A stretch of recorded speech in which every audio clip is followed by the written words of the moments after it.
Happy to everybody that's listening and watching me to the sound of my voice. Listen, y'all. There's so many things that are happening in our world. And one thing I love about this show that we talk all about community and we talk about culture, right? Because in our communities and in our culture, there are some things that sometimes happen to people or some choices that sometimes we make don't give us that end that we thought because the enemy would illuminate something and make you feel like it's gonna be better at the end. But I'm always wanting to hear the stories. A lot of times I'll say, I want to hear the voice of the voiceless. And what do I mean by voiceless? There are some people that maybe have made some wrong decisions and some bad choices, and the world try to make sure that their voice becomes voiceless. And I'm all about how do we make their voices be loud. And so today, y'all, let me tell y'all, it's a very special young man in the studio with me that I have literally seen him grow. I was blessed to meet. Many of y'all know that my degree is into mental health, and I love mental health. But there's always something behind the heart of somebody, and so I have the one and the only victorious Troy is what I'm calling him, right? Because he is victorious in every situation. Hey Troy, thanks for being on my show today. Glad to be here. Thank you for having me. So, Troy, we met at the Heart Center in Memphis, Tennessee, where literally I always mess with Dr. Jane and say the Heart Center has a heart for people, right? Of course. And I'm excited to see all the great things that's happening there at the Heart Center and the great people. And you're just one of the bright spots that I was able to meet. And so when many people go to the Heart Center, very rarely do we have them come by choice. Right. Most cases they come by force, right? Correct. Because drug court comes and senses them to come and get the help, and I think that's a great thing, right? Or whatever the situation is, they end up being at the Heart Center, and they get what they need, some best practices. But let's talk about you yourself, Troy. Life has life you, without a shadow of a doubt. Kind of talk about who is Troy now, and then we'll go back and talk about who was Troy. Okay, then. Right now, Troy is considered Mr. Troy Clay right now. Okay. Uh, I'm loving the idea of where I'm at and where I'm at in life right now, the places that I'm at, and the people that I have met and Mhm. known, and what I'm doing with my life now outside of having a purpose. I mean, having Yeah. a purpose, willing to help. And I have a lot of different organizations and groups that I'm involved in where they're giving back to the community, Mhm. being positive role models in them, or just genuinely helping all that's in need of help. And it's a beautiful feeling to be able to reach out and help someone else and put a smile on their face or give them some hope, some Yes. purpose, or a way out, or some encouragement. There is a way. That there is a better day tomorrow. It is. And so now here is Mr. Troy right now. Yeah, Mr. Troy. You put some Mr. Troy on it. Here is Mr. Troy now. But always people hadn't looked at you as Mr. Troy, right? They looked at you in ways that we know that was not who you are today. And so let's talk about when that bad thing happened. We all say, oh man, when something bad, it changed my life. But you had something that bad change your life. So actually, what was the bad thing that led you even for you and I to meet at the Heart Center? Oh wow. I looked at it as a bad thing, but actually it was the greatest thing that ever happened to me. God sends blessings in all kind of form. Yeah. What I did was I hit a pole and I concurred DUI, Okay. which Okay. landed me into the hands of drug court. Where I learned and met this gentleman, this perfect judge, a great judge, Judge Lee Wilson, him and his program and his organization. Yes. His team is marvelous, wonderful. I am so proud that drug court exists for those that need the help, that want the help. Mm-hmm. This is a great program, and I encourage everybody to look them up. If you seeking help, they will be there for you to help you. But they laid the things that they put me into was giving me stability, a foundation to build Mhm. on. And I'm perfectly happy with the results of what they put in front of me. I didn't have these things before I got there, Mhm. and I just seen my life drastically change different for the better in this one last year than I have in the last 30 years. And it has nothing to do with money or anything with material things or anything of that nature. It's more about myself, who I Mhm. am.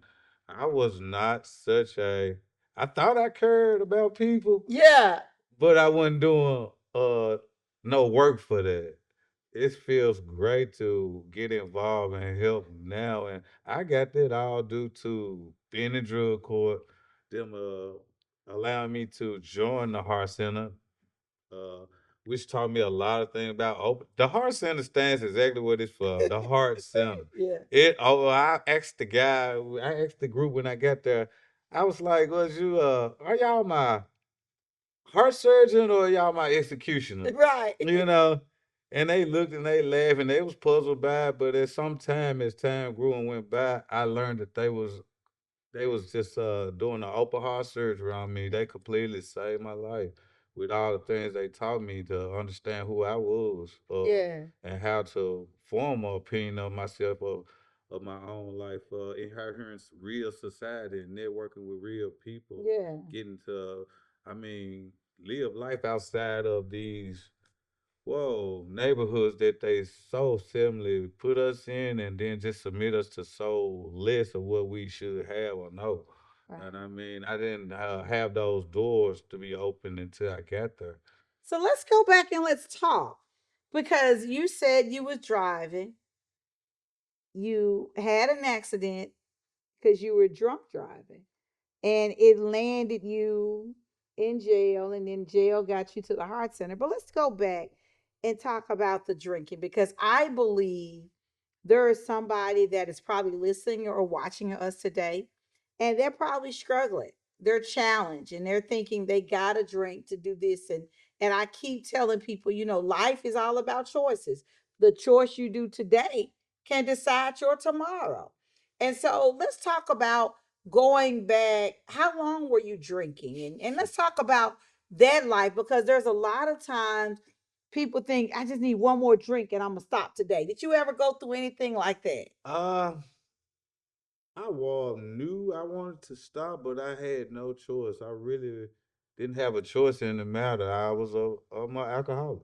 I Mm-hmm. am an alcoholic, and I didn't understand it until I came into this group to Mm-hmm. figure these things out. But once I realized, I never knew why I was drinking. It was Yeah. just a thing of what we grew up in, the society where we come from. It's the environment. It's And the I environment. keep telling I, people environment will breed good or bad. and that's what happened. I mean, everybody was doing. My family members. I mean, it was the thing to do. I was drinking at 8 years old, so I've been drinking like the last 30 years, and this was like a everyday process. No turning down. No, every day. And this is the way of life that I just knew. Every party function, it's not a party without alcohol. It's not a barbecue without alcohol. I mean, and that's all I knew. Yeah. And it became a problem that once again, I just took it as this was my society, my culture around me, my people. This is what everybody did. They got drunk, they tear up stuff, fight, and this was what was expected of us. And I never knew that it was much more out here for me Mm-hmm. outside of this until I actually got away from alcohol and drugs to open my eyes and see. And it's way more bigger life out here and way more things to do. And with them drugs and alcohol things, when you had that mentality, you're not looking at that. You just simplify, just thinking about this Right now. particular community, this area you in, and how to do what you're Mm-hmm. doing right now. You have no goals to actually look outside of this box or outside of this state, this city. And I mean, it's a lot of the world's a bigger place, and a lot of things you can't do, and then you're not gonna be able to do them when you are under control of these substances. It keeps your mind clogged. It keeps you down below. It's not gonna allow you to grow. And now, right now, I have opportunity to do a lot of things right now, which is sitting here with you. I would have never got such dimension. So I do think I'm not mad about my lifestyle that I was chosen, but it led me here. Yeah. So I'm appreciative of it. And so when you said you started drinking at 8 years young, I don't say old, but it was 8 years young, right? And so when you think about there's somebody now that can you imagine at 8 years young that you've been introduced to alcohol? So any of the adults that was around you, did you sneak and do it, or it was okay to do it? It was more of a okay type thing. Okay, this actually was encouraged. It was actually encouraged. And with that, as we talk today, I'm trying to find ways to break this cycle. Yeah. Uh, to give out some. I mean, that's all I had around me was that's what you had to look up to, Mm-hmm.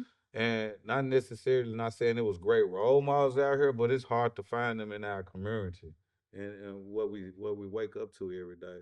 So right now, I'm trying to do what I can to give back to my community, be Yeah. a pillar of my community, to be something that my young ones around me can be proud to be or to look and say, hey, that's okay. I want Troy's a cool guy and you know, I want to follow in his footsteps. It ain't always got to be I want to use drugs to be cool. I Yeah. mean, I want to give you a whole nother outlook and want let you know it's more choices. You don't have to choose this life, Yeah. just because society is offering it to you. So here you are at 8. When did you was so were you since you said it was courage, so they gave you something to snip here and snip there. When did you literally say, I need to go buy my own whether what was it your I call it the drug of choice. Was it beer? Was it alcohol? Beer, Was it beer? beer. So when did you decide to say I'm big and bad enough? Because I'm telling you, and I'm so tired of y'all dang on stores that's selling our children stuff just because they in the hood and you get around. So who did you send into a store to get you a cold beer, whatever it was, whether it was Bud Light, Coors Light, all them bills? Okay, here we go. Now this funny, but I was that guy.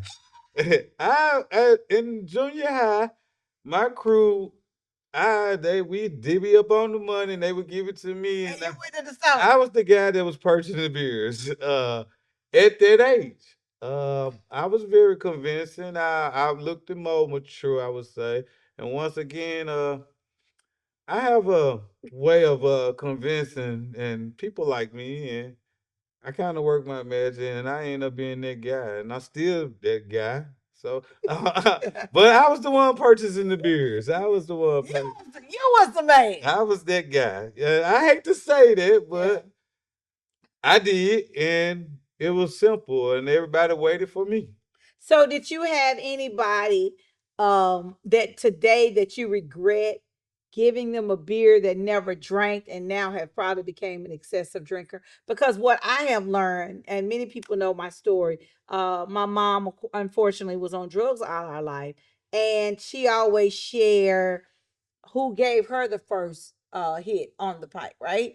And so from that, and she then we talk about had that person ever did that, it would have not probably had the results, right? And so, is there anybody that you maybe said, "I'll drink this beer. It ain't gonna hurt you. It's gonna make you feel good." So many of them laugh at me because my mom laugh and she'll say, "Oh, shut up. You ain't never drank or smoked. You don't even know what good life is." I said, "I do. I live it, right? But I just choose not to, right? Right. Because I've had a history of my mom and my late father, and I was like, I don't want to be like them, right?" But did you ever entice somebody to drink? Because I think a lot of times that's how people get into stuff.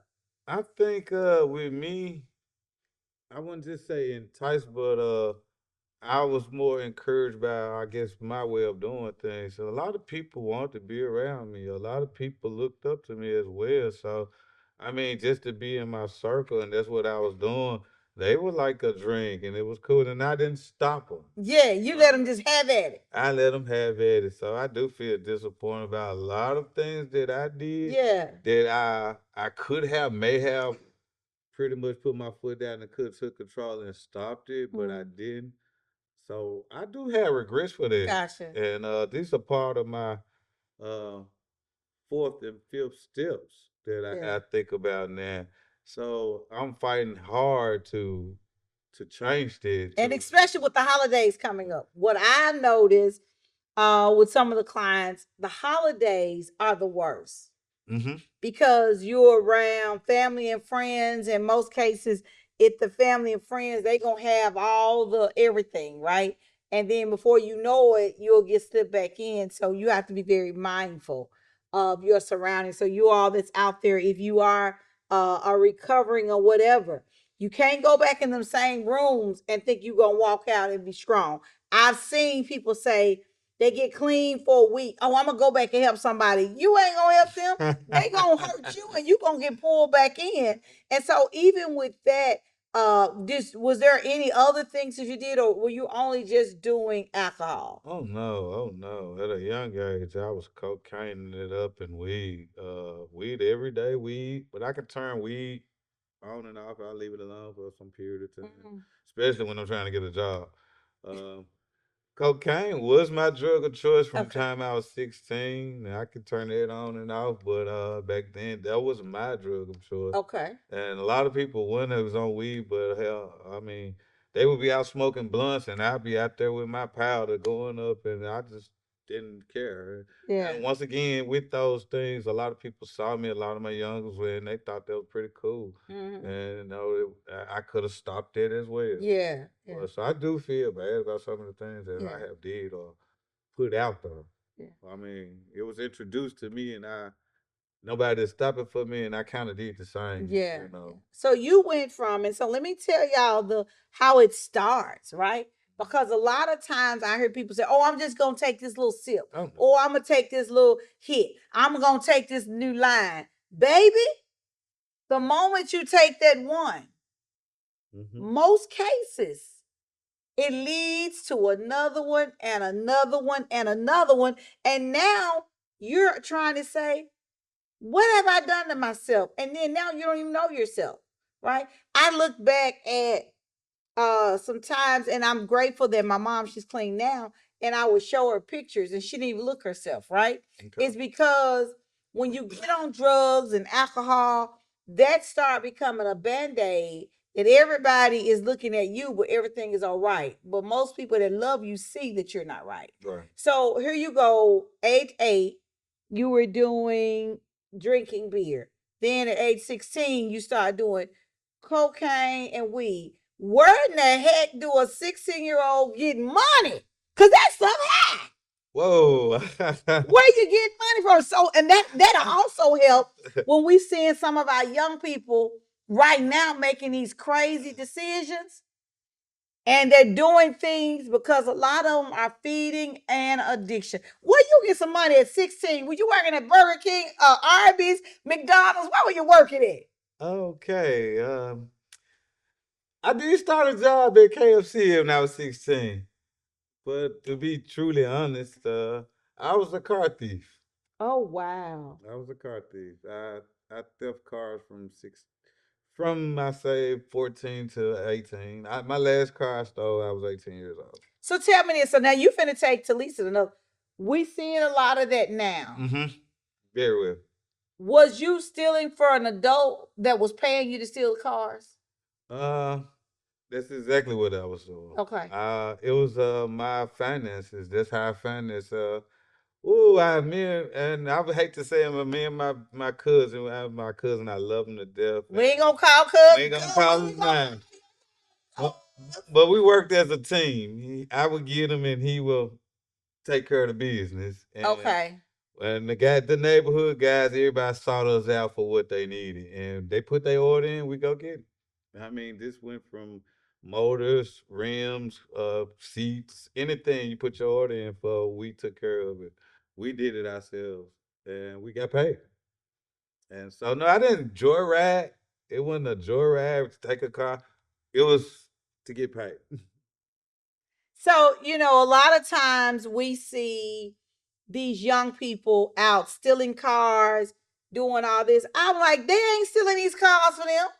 there's somebody older still in telling them to do this, as you would say, getting the orders, make the money for the transaction. For one reason, I say because they know the children aren't gonna get as much time Correct. as they got. And then you were young.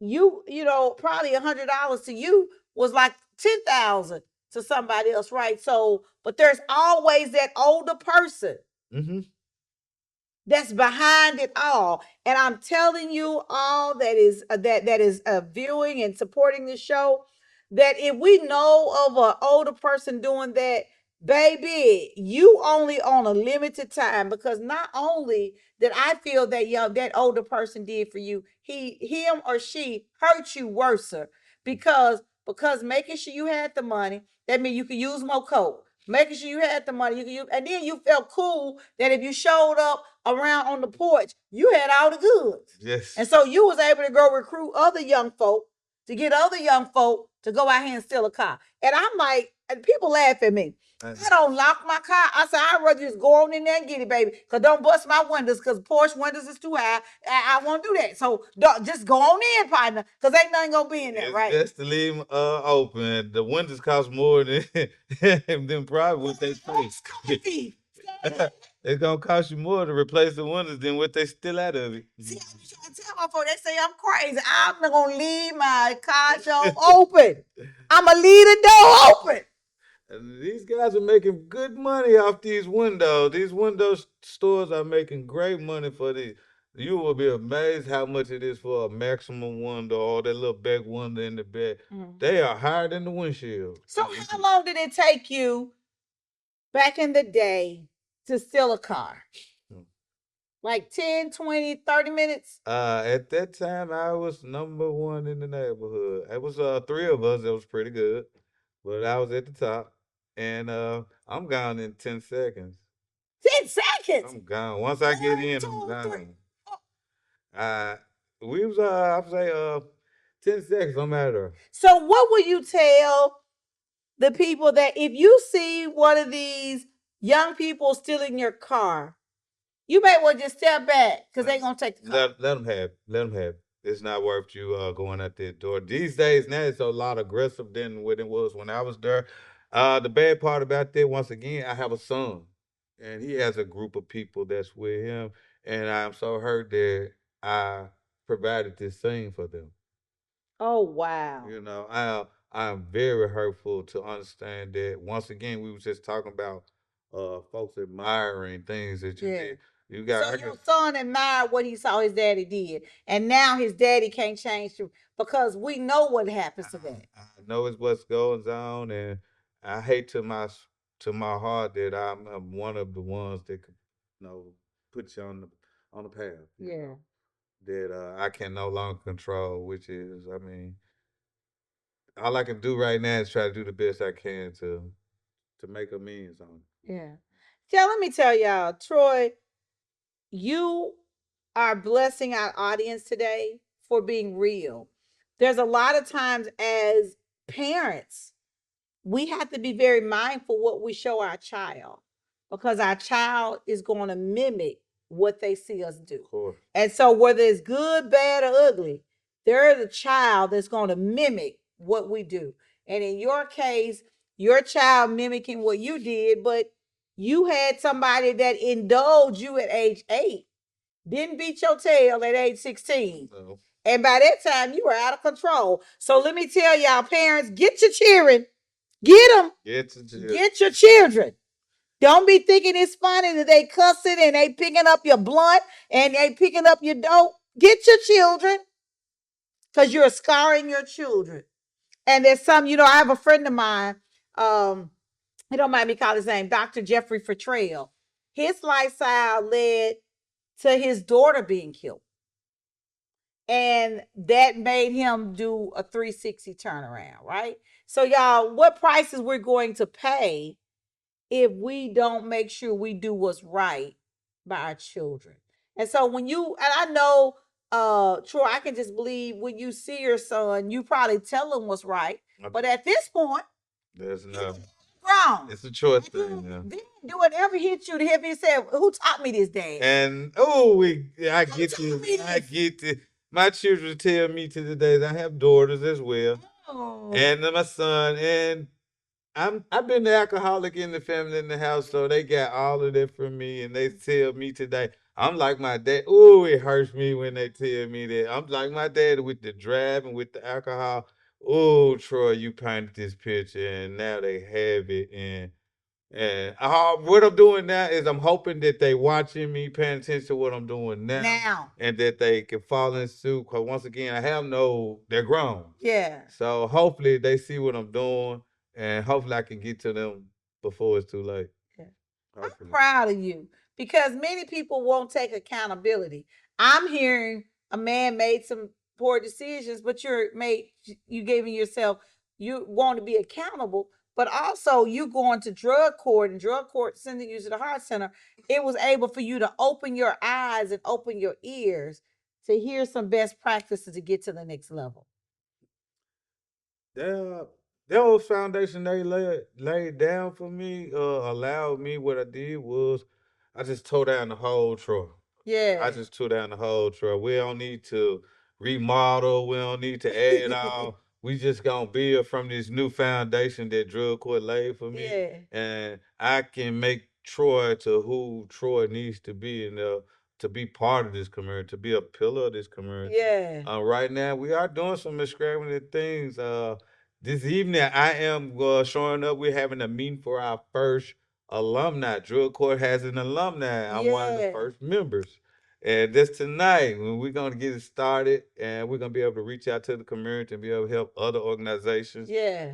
Drug Court is behind us fully. And I'm not leaving Drug Court. I'm making my stand with these guys. Yeah. Even with the Heart Center, my next year I will be going for training for CPRS. Uh, I'm looking forward to that next year. I got another year of sobriety before I can enroll, but that is the game plan, and I'm trying to reach back and help. After that, also thinking I got a plan for.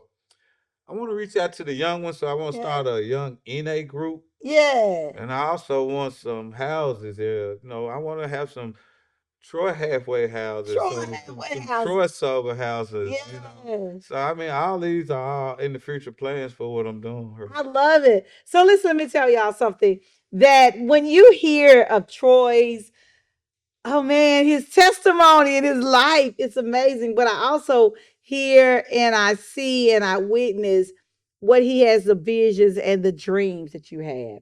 And I know that those dreams and those visions can't come to pass because you have the mindset to do it, right? And I always tell people, it ain't how you start, it's how you finish. And you finishing strong. You doing the dang on thing, all right? Listen, y'all, we gotta take a break. And until next time, y'all, make sure you stay strong and keep it going on. We'll be back right after these moments.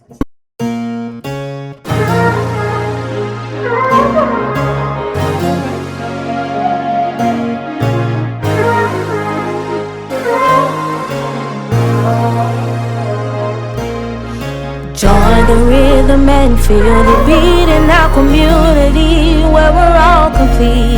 With Dr. Telisa, let's take a stand.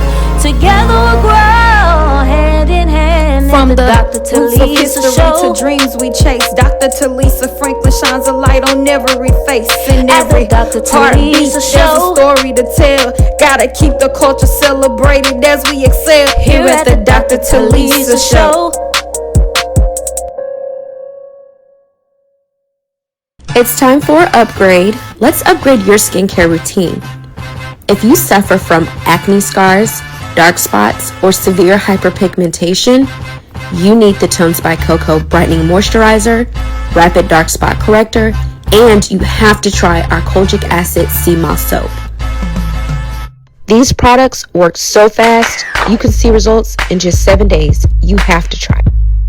Shop now and get 10% off your first order at tonesbycoco.com.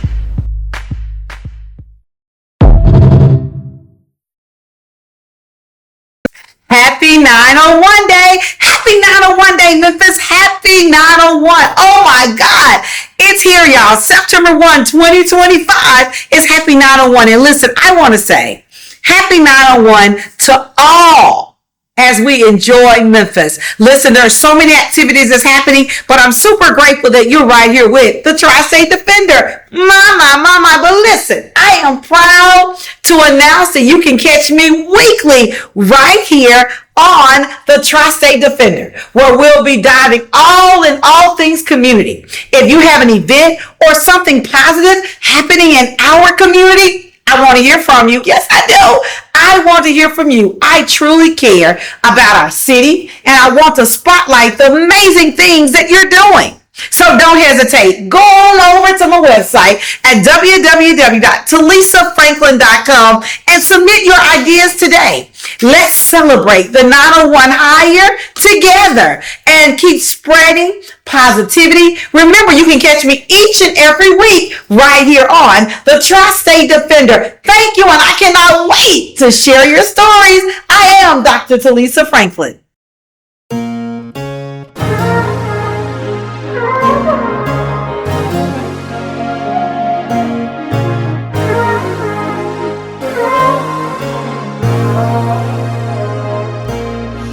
Join the rhythm and feel the beat in our community where we're all complete.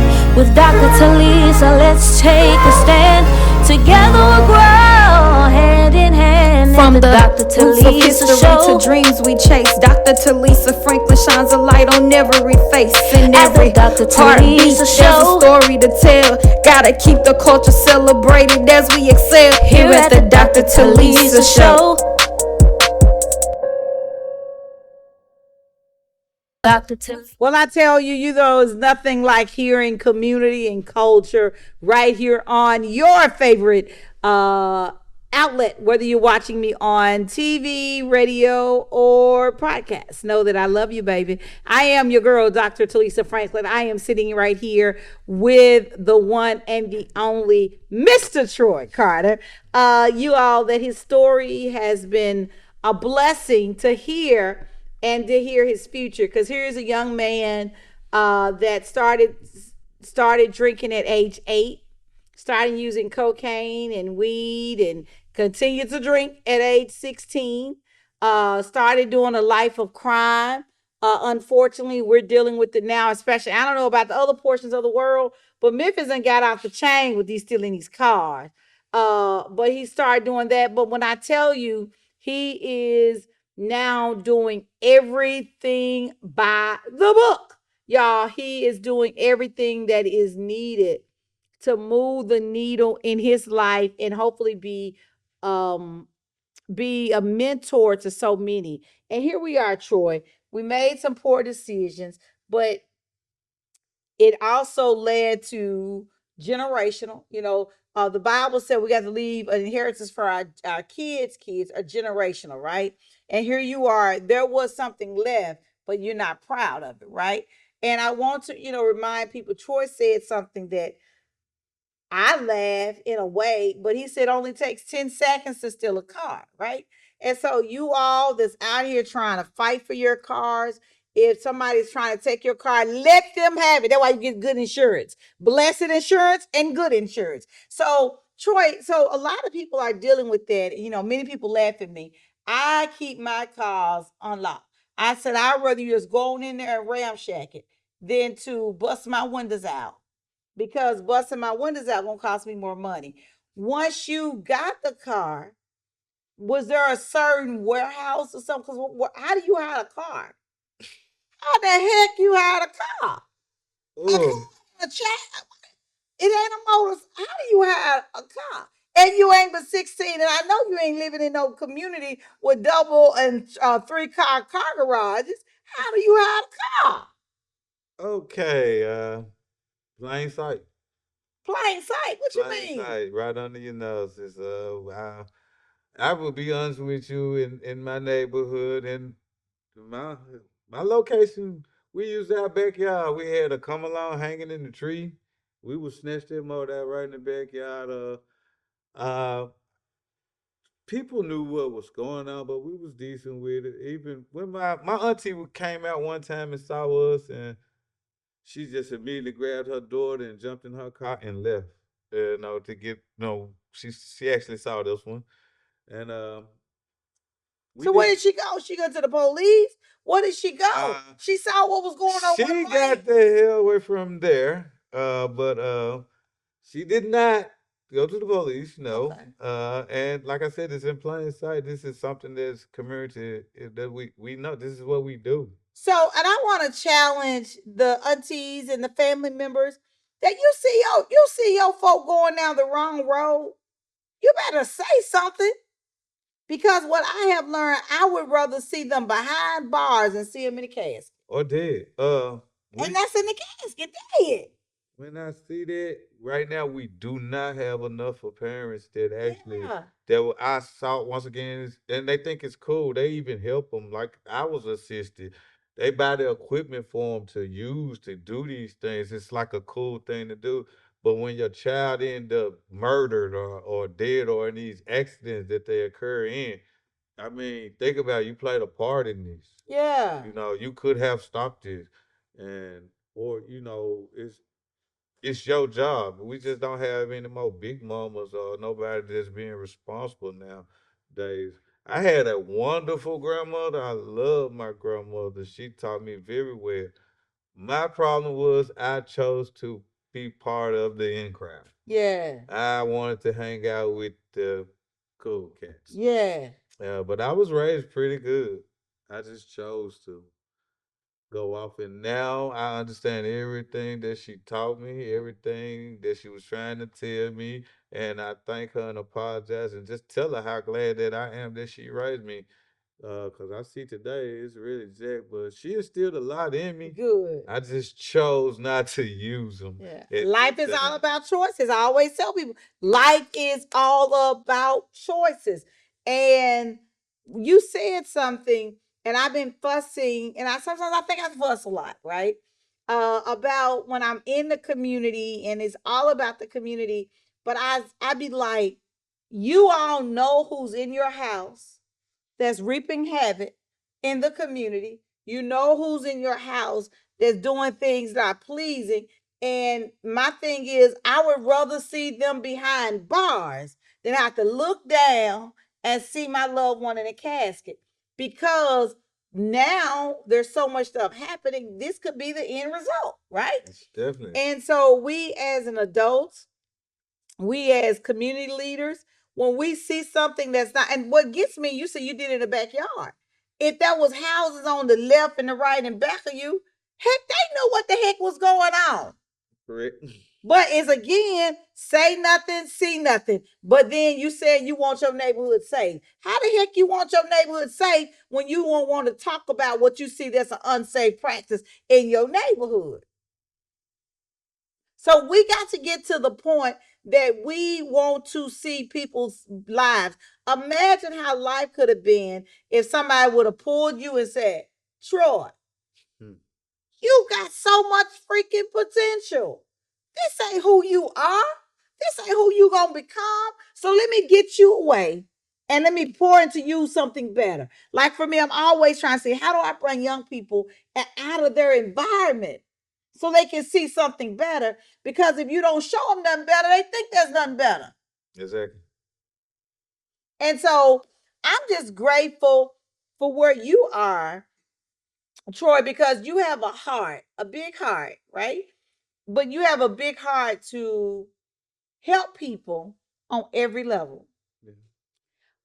I'm just, even in your walk, in your quest, you're always helping somebody. And when I keep telling you, people that whether they were on drugs or alcohol by choice or by environment, nobody wakes up. And I say this, nobody wakes up and says, oh, I'm going to be a drughead. Oh, I'm going to be on fentanyl. Oh, Never. life circumstance. And like right now, there's so many young folk on fentanyl than ever before. And I guarantee you 98.99% it was another young person experienced it to them. They told them use this here, but they never told them what's the end results of what that looks like. Because I guarantee you, if somebody would have ever pulled you to the side and said, Troy, this is the end result of how your life could look if you continue to do the things you're doing. Did anybody even come to you and say, Cause I can only imagine you're bright, you're intelligent, that you were that guy. Uh, if somebody would have, I would have been blessed and thankful for that. Uh-huh. Cause today I get to see. I had to learn on my own. I Oh. had to learn on my own. At this point in time, when it was introduced to me and others, it was the cool thing to do. Okay. Okay. Nobody explained to you that you was gonna be homeless. You weren't gonna have any money. You're gonna lose your wife and your children. Mhm. Everything's just gonna go down here. You're gonna end up out here alone. And today I see that as I walk up down the street and go through this community, and it's hard to understand that if you don't change right now, do something about it now, that's gonna be you.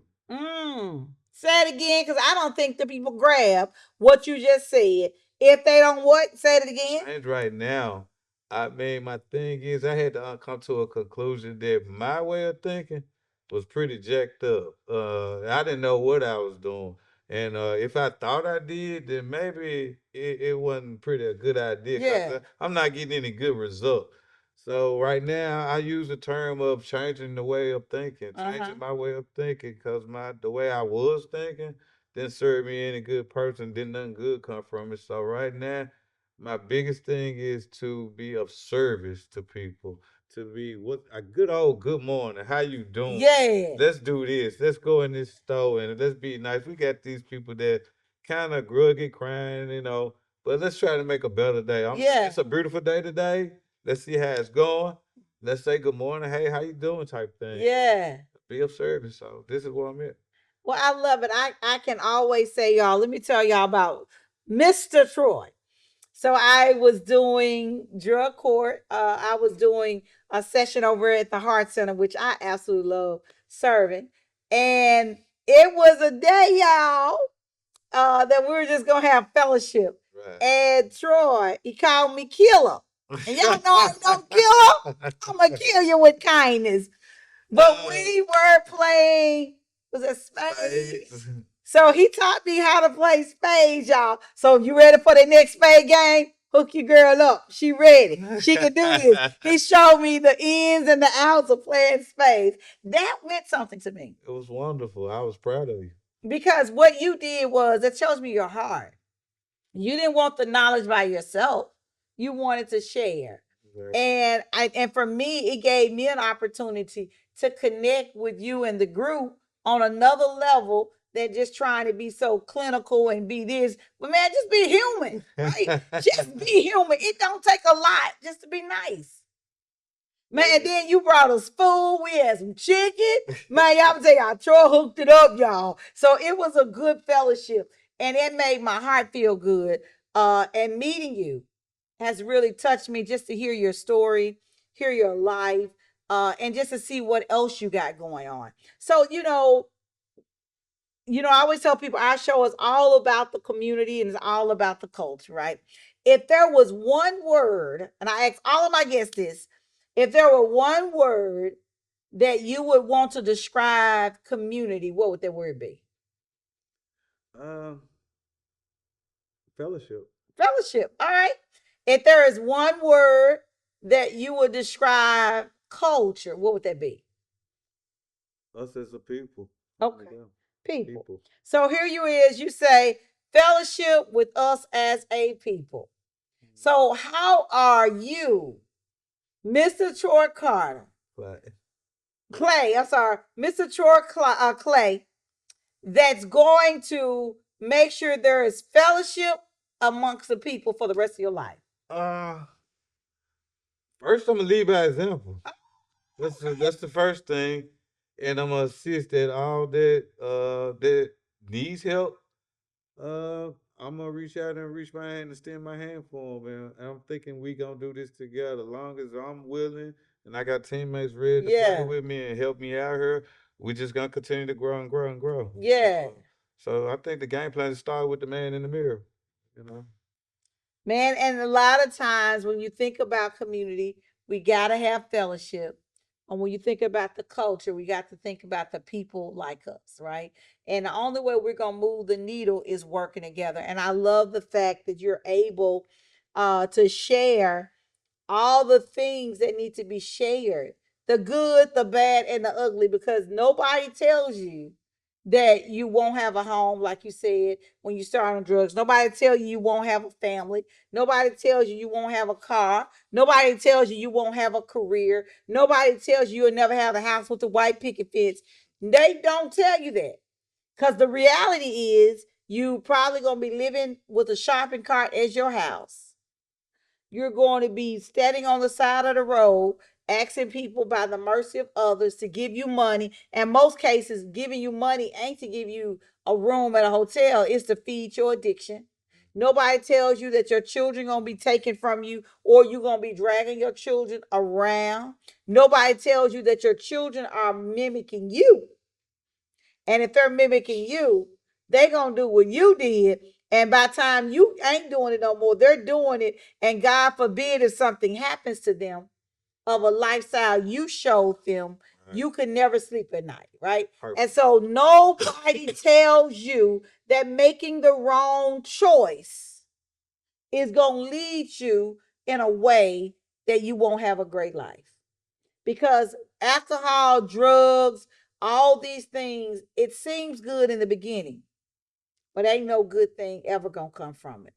And a lot of times, like I'm out, people laugh at me because I'm not even a social drinker. Right. Most cases, if I go out, when I'm going out, I literally take a bottle of water, right? Because I was like, I don't even want to take no chances. I need water, right? Because I know there are situations in my family that are drug addicts, right? And so I always been like, if I do this, it's going to happen to my family. And when it happens to my family, it may happen to me. So I don't want to take a chance. And so, what would be your words of advice of that person that's riding down the road or watching us now and they're struggling? They're seeing all their friends drinking, all their friends of drugging, but they really don't want their life, but that's all they see. My advice is that there are people out here, reach out to us. We are everywhere.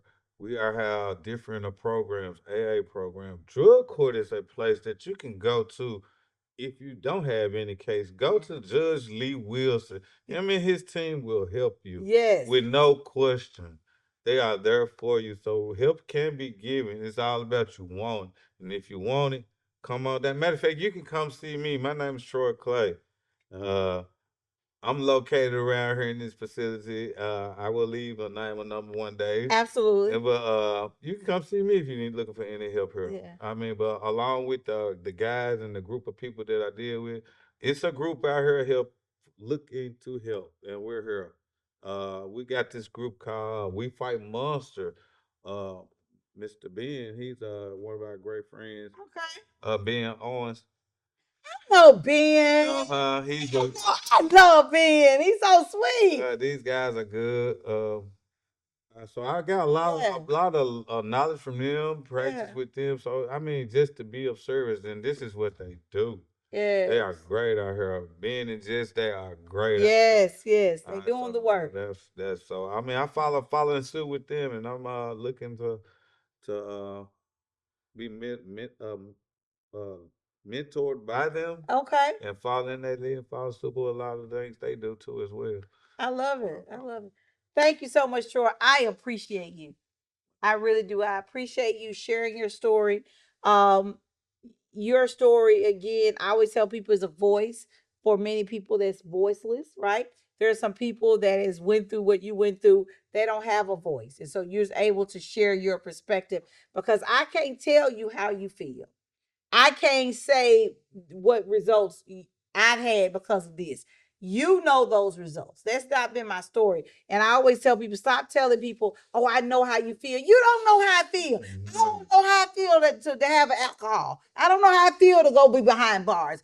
I don't know. The fastest only behind bars I've ever done, I'll be honest, is when I do prison ministry. And I realize prison ministry ain't for me either. Because that clack of that door, I be saying, let me pray for me before I can pray for you. Because prison ministry ain't, I mean, I was like, oh, gee. And I mean, the first time, so I did it a couple times, and I woke up and said, you know what?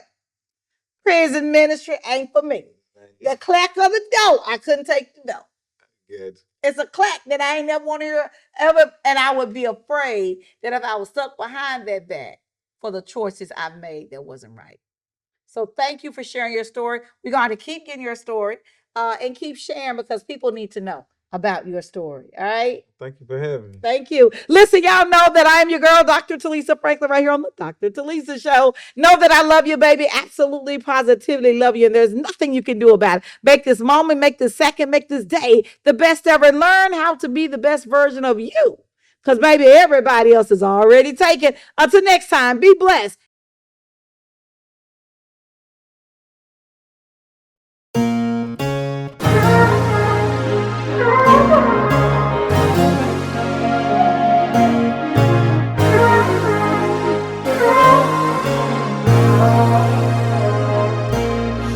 Join the rhythm and feel the beat in our community where we're all complete. With Dr. Telisa, let's take a stand. Together we'll grow hand in hand. From the Dr. roots of Telisa history Show to dreams we chase, Dr. Talisa Franklin shines a light on every face. In At the every Dr. heartbeat, Telisa there's Show. a story to tell. Gotta keep the culture celebrated as we excel. Here at the Dr. Talisa Show.